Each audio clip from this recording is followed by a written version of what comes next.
being a dad's hard. It is hard work being a dad, but what a blessing.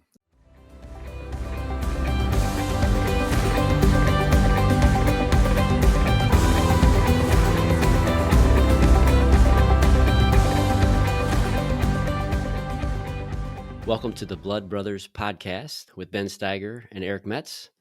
Today we have a returning guest with us, Chris Downing. Welcome back to the show, Chris. Hey, Eric and Ben. I'm excited to be back and appreciate you guys having me back on to chat this morning. Glad to have you back and always a pleasure. In today's episode, we are going to be discussing the topic of fatherhood and the enjoyment and the challenges of being a dad. So, gentlemen, let's start off with a good lighthearted question right now. What do you enjoy most about being a dad? Before we dive into the question, let me say this. I've said it before. I'll say it again. I'll say it the rest of my life. I believe there are three greatest things that sanctify a man. Number one is working on a vehicle. All right. And it could be different for different guys, but for me, it's working on vehicles. And it's something that'll make me cuss, cry, and laugh all at the same time. Number two is being married. Man, will God use marriage to shape me as a man. And I try not to cuss. I normally don't. I try not to cry. Sometimes I do. But I also have a lot of fun and so blessed through my marriage to Mila. But the third greatest thing that I believe that God uses to sanctify a man is being a father. And all those things we think are about us fixing a vehicle or being the husband and being the strength for the wife, or being the father and being the dad and steering and guiding and correcting and all those things. But man, it is so much more about God molding and shaping us into the men that he gives us the ability to be. And so when I think about this subject, I get excited about it. Being a dad's hard. It is hard work being a dad, but what a blessing. And I look forward to digging in. That's a great perspective, I think, to ground us down and just kind of level set things to start us off. So I appreciate you sharing that. That's a good perspective. And to be fair, I agree with, working on a vehicle, sanctifying a guy, but not every guy buys 3 trucks to make one truck and is willing to lift your cab off of a truck multiple times. Right. Yeah, I was going to say my number. You were there yesterday, and yeah. No, it's okay. I was just going to say, my extent of working on vehicles is changing wiper blades and driving it to the shop. So my number one is probably going to be like being on a sports team that can make you cuss, cry, and pull your hair out. So there you go. Absolutely, that explains a lot. Exactly. Yeah, I just roll up in my car that's already been taken care of by the professional. I'm happy to earn money to pay them to handle it. So I just meant the part about pulling out. Oh, well, yeah, of course. That's what I meant. Bald if anybody explains a lot, but sees me on a reel. So. Yeah. All right, back to the question. Yeah. What do you guys enjoy? What do you guys enjoy most about being a dad? Yeah, so I think my kids are in a different stage of fatherhood than both of you. So I have 2 boys under the age of 7, and then we have one on the way. My wife Tanya is due here in less than a month, so we'll have 3 boys. And so the thing that I enjoy most with them is just time with them, hanging out, playing, teaching them new things. And then also, like, they just do crazy things and have crazy stories and say crazy things. And so, it's just always a joy to hear what's going to come out of their mouth next. So, yeah. Yeah. Eric, you don't get to experience, Tuesdays often like I do, but, we're often excited for, Chris's, dad stories from Cameron and Easton, and they are some hilarious boys. They are funny, but that's good. Yeah, I guess we should tell everybody our kids and ages and whatnot. And I have 2 boys and 2 girls. My oldest son Blake is 25. I think he's 25, or did he turn 26? let's say he's 25, and Bailey is 21, Mallory's 20, and Heath is 19. And Blake's married to Paige, and she's 23, I believe. So yes, a completely different stage of life, and I remember, enjoying those specific things, and I certainly still enjoy spending time with my kids. But time is not the same at this stage, and we don't get to spend as much time. And some of it's good, and some of it's sad. But for me, what I enjoy the most is seeing my kids apply themselves and succeed. And yeah, struggle along the way, but to push through it. And it's hard, as a dad to watch your kids struggle, because you want to fix, you want to go back to that stage where you're at, Chris, where you can just take them, pick them up, and remove them from a situation and put them someplace safe. And that's just not how it works. And so to see your kid go through something, to struggle, to fight for what they want, what they know is right, or where God's leading them, and then to see them succeed, man, that brings me so much joy. Yeah, I love it. I've got four kiddos, John 21, James just turned 20, Molly 17, and Jaden is 13, just turned 13. And so I'm again in a different stage too. I'm in that middle, two teenagers and two that are out of teenage. But I think the biggest thing I would agree with Ben is just seeing them succeed and develop. Each kid is at a different stage, and as they go through the different stages, seeing them, start to walk, and then you seeing them start to talk, and then you start, the different stages are just so cool to see. And then really, I'm a teacher at heart, so when I teach them something and then they use it and then they're successful with it and they're like, Dad, did you see that I just did this? And I was like, man, that's such a high, being a dad. And so again, I Yeah, would say the opposite is true as far as this the struggle can be, seeing them not do what you ask them to do, or not take the advice that you gave them, and then they fail. And so it's like, that can be hard too. But yeah, the biggest enjoyment in the end is just seeing them succeed and develop and learn about life as they go through the different stages. And also, it's crazy how we relive life through them, and so enjoying life again through them has been cool to see too, as far as, especially when like yeah. the jokes are the same, by the way, like when they're in fourth grade and they come home like, Dad, did you hear this joke, blah blah blah, and it says the joke and I laugh, and it's like, I said that exact same joke when I was in fourth grade. So it's stuff like that where you like relive life through them. Just Yeah, tweaked a it's little bit, it's right? it's pretty cool. So Yeah. Well, and I think that, man, it just makes sense. A characteristic, I believe, of a good dad is that joy from seeing your children succeed, from seeing your children excited or happy, right? We invest in them because that's our desire. We want yeah. to see them succeed, we want to see them healthy. But recognizing that part of succeeding is going through the struggle. I have a Mhm. question for you guys, and each of you, no matter your stage, can relate to this. But what's it like for you guys to watch your kids struggle? Like, what phase are you at with that? Like for me, I'm coming out of a stage where one of my children was just struggling and struggling for a few years in a relationship, and then just passion and direction in life.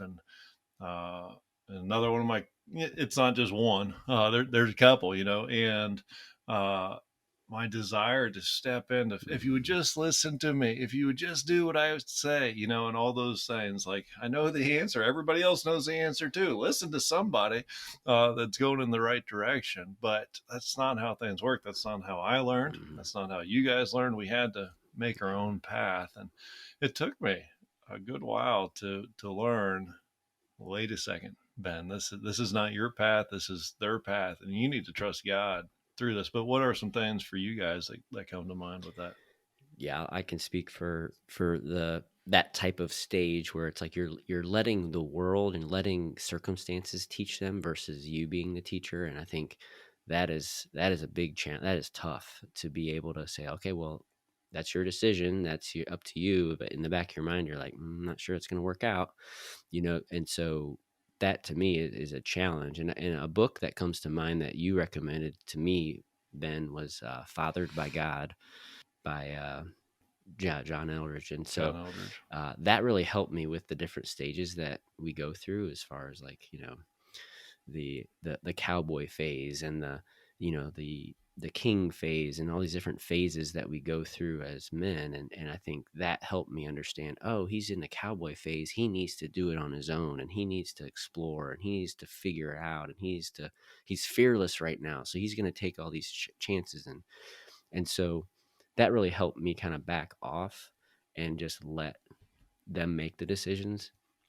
And I think a big key too is to treat them as humans and individuals, and not treat them like your property or possession. I've seen some men struggle with that too. Like, well, they're my kids, so I'm going to tell them what to do and make them almost do something. And I think that backfires oftentimes and creates rebellion and all that. So there's an element of letting go Yeah. and letting them experience life. Chris, what do you think about all that? Yeah. We still, even though my kids are a lot younger, just even there's struggles there too. And, Easton has some struggles in school and trying to come alongside of him. And, at this stage, it's a little bit different where we're trying to equip him with tools to help him, do better. Cameron, he has his own struggles with, one of his is saying he's sorry or apologizing. It took him 2 weeks one time to say he was sorry to his mom. And, so we kept his toys for 2 weeks. And so it's like, you thought he forgot about it. And one day he's like, hey, Mom, I'm sorry. Can I have my truck back? Just even over like Christmas break, they have all of these new toys that they have. Tanya and I have things that we need to get done, cleaning the house, places we need to go. And so, there's that conflict between us. They're like, I just want to do our new things. And so Easton has been firing back, like, you always say no. And it's that, if you would listen to us, like, as you were saying that, Eric, about your older kids, I'm hearing that conversation with my, 6-year-old going, if you would listen and pick up your toys when we asked or do these things, then there would be time for your cool new toys, And so, yes, similar, like a mirrored type of thing, but different, different ramifications, I think, for life and for things like that. Yeah. Yeah. So speaking of life and kind of piggybacking off that, what has God taught you about life, or as a dad, through being a dad? Like, what has God taught you about himself or life as you've been through the different stages of being a dad? Yeah, I think the number one thing that comes to my mind is just patience. Um, I'm not always patient with, my kids and the time that I think I need things done, or I think they should be grasping something. But just that patience. And it seems like at times, like my kids, they have an unhealthy wake up time. So like 5:30, 6. And so, Oof, and that's yeah, painful. and so it is like unhealthy for me. Unhealthy for you. Yeah. And other people are Yeah. like, after New Year's Eve, my buddy, whose kid was up just as late as ours, he's like, it was 11 o'clock and his daughter was still sleeping. I was like, mine were up at 6 a.m., And so, as a dad, like, it can feel like I wake up early and they're up early. And, you go through your day, you put them to bed, and it's just like, you feel like I don't have any time. But having patience with them and realizing that it's just a season and investing in the future. So I would think the number one thing that God has taught me is patience. And I think too, like, I think there's a softening that happens to your heart as you have kids too, like the way that you viewed the world, or that, the Yeah. stages before that, like, you see things in a different light. You pay more attention to when kids are hurt or kidnapped, or different things like that. They tug on your heart when you see those things differently. So I think there's definitely a softening that happens as you become a father. Yeah, that's a good call out. Yeah. Ben, Yeah. what about you? Yeah. Absolutely. Yeah, I certainly agree with all those patients and softening, and just overall, rounding me, as a man. But you know, so often it's easy to look at our kids and condemn them, for their wretched selves, and to think that we're that much better. And oftentimes I'll look at one of my kids struggling, and in the past, years and years ago, I might not have seen it, but man, I've come to just recognize God's love for me, manifested often through how I see my children going through something. And then I consider what I'm going through or what I have gone through, and God's great love and His mercy and His grace, just displayed over and over and over again so abundantly, that just gives me the ability to move forward in life and to come back to my Father and to recognize my need for Him, His love for me, and the fact that He's never going to give up on me. And that definitely changes how I parent, but it also changes how I live. And I don't think that if I know that God has His way of working it out for every individual. Not everybody's Hmm. able to have children, and God has a way to speak to their heart. But for me, man, God has demonstrated His love for me as I raise and invest my children, and now as I become friends with them. It's beautiful. So I am forever grateful that I got that experience and consider it a Yeah, blessing for yeah. My sure. What about my you, man? major lesson learned, I think, and just perspective shift was how much grace, forgiveness, and love God has for me. If I can have this much as a mere man Mm, for these four individuals, like so much love, grace, forgiveness, and patience, right. like Chris mentioned, and if I can have that much for them, like how much more does the perfect, huge God of the universe have for me? And that really helped, really comforted me because for so long in my Yeah. life, I was told that, you better straighten up and you got to be perfect, basically, do the right things. And I'm like, yes, we should try to do the best we can and love people and be as sinless as we can, but obviously we're not perfect. And that showed me the grace that when I do fall, it's just like I extend grace to my kids when they fall. It just was that much greater. And it was just like, man. And then when I read scripture, it's like, now I see it. Now I see the depth of God's love, the depth of His grace, the patience that He has for us. And so it's just really taught me a lot and renewed my mind about God and who He is. So it's great. Yeah. Yeah. That's good, man. There's another question that we were going to go over, but before we get there, what do you guys believe your greatest role as a father is to your children? What do you believe your greatest role as a father is to your children? You guys didn't have time to think about that one, but I know you got some good answers. Yeah, I would say preparing them for life. Included in that is, their relationship with Jesus, right? And I think that without that investment or without introducing them to Jesus and demonstrating your relationship with Him and encouraging and nurturing that and influencing them, what's it matter if you teach them how to work on a car? Like, your relationship with God and passing that on to them, everything else pales in comparison to that. But I would want to lump all that in together and say, like, I want to give my kids experiences so that as they get out on their own, they're prepared for things that they see and that they can navigate those things or, be prepared for those things. And so, every single parent, as much as you prepare your kid, they're not there's things that they're going to face that maybe that you didn't quite prepare them well for, and so yeah, that would be my answer. Can I just say ditto on that? Because I think that's exactly my perspective as well. Is like it's preparing them for life, but obviously that includes the Lord.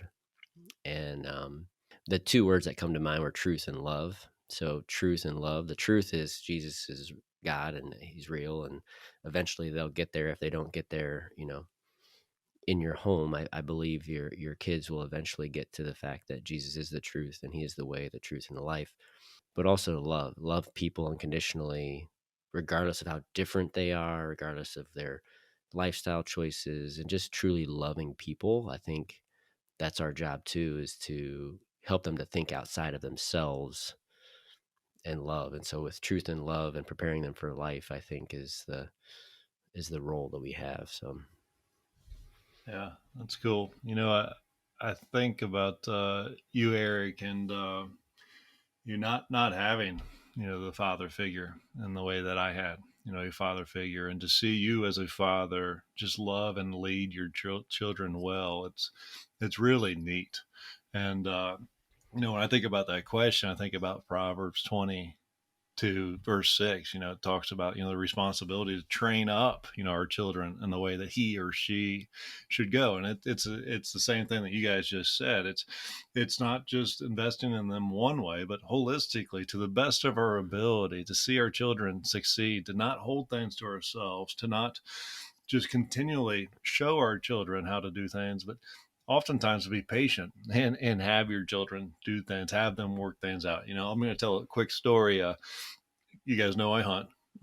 We shoot a lot of animals, and we harvest them to eat, and it's incredible. And watching my son for years, clean field dress a deer, and he's done it before, but I've always helped him. And what I realized is that I've helped him so much that I've enabled him, and that he would constantly question, himself. And so this last year, he's field dressing his deer, and I so want to step in because it's taken forever, and I want to get it done, and I want to get inside, and it took everything in me to resist stepping in, to finish it. I was still going to show him how to do it, but as a father, it's not just okay for me to show him, but man, I had to allow him to work that stuff out. And we are to be our children's first teacher, and we're blessed with the opportunity and the perspective and the view to see that and to know it. And there's a lot of dads that don't have that perspective or that view, or are not in a place where they recognize that the world doesn't revolve around them. And so many fathers are so selfish, so self-focused, that they don't recognize their role as a father, their role to uh, invest holistically and certainly spiritually, training them in the ways of the father, being real, being authentic, showing them what being a true man is. And a true man is not uh, you know doing the hard work and no moaning or complaining or whatever. A Yeah. true man has empathy and compassion, has love and grace and mercy. And Yeah. yeah. But anyways, those were just some Yeah. things that come to mind. Real quick to piggyback off of what you shared, Ben, about emotions, I think, growing up with a dad that passed away early at 12 and people that meant well but didn't understand what it was to be a man really told me to like kind of suck it up and just be there strong for my mom and all this other stuff, which hindsight is really ridiculous advice. But later on in a quiet time, the Lord told me that real men show emotion.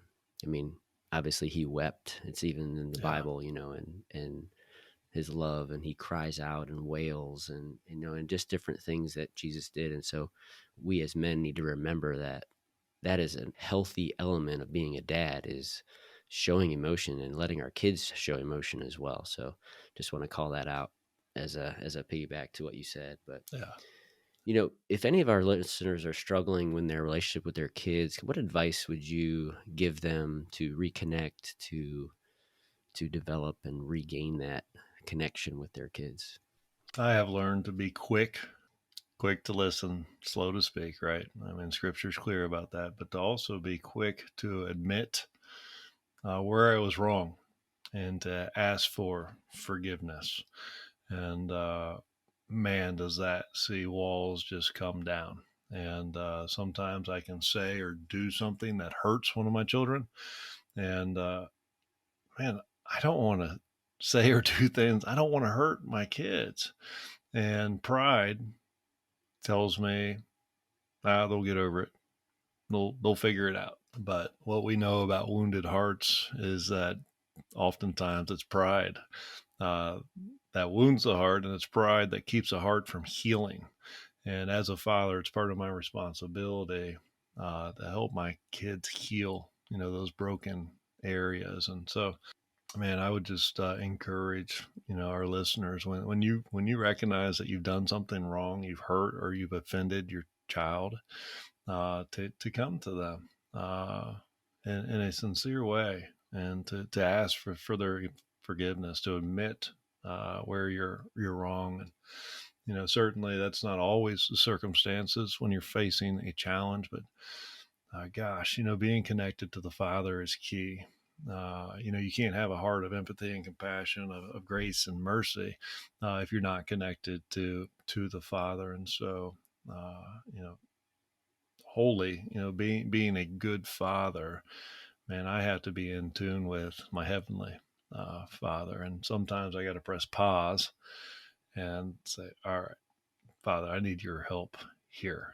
And I love every morning I open my Bible and I read it, and I have my system or whatever reading, but I read a proverb, a chapter every day, and in there is uh, my family picture. It's a postcard or whatever, and I, I love taking that picture out and just praying over each of them by name, looking at their face. Sometimes just put my finger right on their head and just praying for them and thinking intentionally about their life, about what's going on with them. Oftentimes, I'll pick a word that I feel like the Holy Spirit gives me to pray over them for an entire year. And so, all of that just helps me connect to the Father, and helps me demonstrate His love for them. But I'm not a perfect man. I need a lot of grace and mercy, and there's a lot of apologies that I have to offer my kids. And yeah. Yeah, I agree with everything that Ben said, and it's been encouraging, being working with Ben and being friends, and just seeing how he loves his kids and processes things. And the two things with that question that come to my mind is prayer. Is, man, just pray about it. Well, and I guess let me back up, is that I'm not in a position where, like, I've had conflict with my kids and we've been separated or estranged, or that relationship, you know, isn't right. They've moved off. They don't want to talk to me. And so this is just from the top of my head with that question. But the number one thing I would say is pray about it, because I believe that prayer changes things. We've been talking this week how it changes us, it changes our hearts as we connect with God. And then secondly is just don't give up, And so I have some friends that have older kids and they are not living in a way that honors God. And man, it's been inspiring to me to see how this dad is still taking steps to love his child, and to not be offensive, but to be there for love, but still hold truth. And like, it's that messy middle. But it's been so encouraging to see those steps that he's taking to not give up, to still be in his kid's life. And I think from what we've seen culturally in the past, and maybe we've experienced, where parents will, if you're going that way, I'm cutting you off, or you've done this to me. And so, and it brings that back around to, like, God the Father doesn't do that to us, no matter what we've done. And reminds me of the prodigal son, and that the son said, I wish you were dead. I want all of your stuff. And when the dad saw him from a long way off, the dad ran to meet him, and I believe that that's what God does for us, is when we turn to him, he's quick to run to us. So don't give up. That's great, man. Yeah. Again, you guys crushed it. The only thing I would add is I mentioned this in our discipleship podcast a few podcasts ago. It's the be with principle. Every kid's love language, at least one of their love languages, is time, and to really show them love and connection, and to be with them, and to restore that. And even if you don't like your kids' hobbies, like just take an interest in their hobbies, be with them. If it's video games, if it's skateboarding, if it's whatever, be with them. Not that all those things are bad. I'm just Yeah. saying it's like whatever. It's funny. My one son, Jaden, was interested in skateboarding, so we went to a skate park, and it was like, okay, all right, kind of random, but let's go and hang out at a skate park for a little while, and just top of mind. But the concept being just be with your kids, like just spend time with them, and it does take selflessness to do that, and saying no to what you want to do and saying yes to what they want to do, and just being available, being around, encouraging them, building them up, and especially if you're in a struggling if you're struggling with your relationship, I think that saying, "Hey, I just want to grab dinner. Everybody's got to eat, right? So just grab breakfast, grab dinner, grab coffee, and like, hey, let's just chat and catch up, or I'll buy you dinner, whatever." And it's treating them like a human being and not Yeah. just your kid or your possession. And I think getting away from that can really help the relationship. That's good. I have one more thing I want to add to that. Man, I have gained so much strength through community. Even though Chris is not at the stage of parenting that I am, man, he has spoken significantly into my life as a father and as a man, and certainly conversations that Eric and I have had, and so many other men. But I have found so much strength through community and having brothers lift me up, challenge me, pray for me.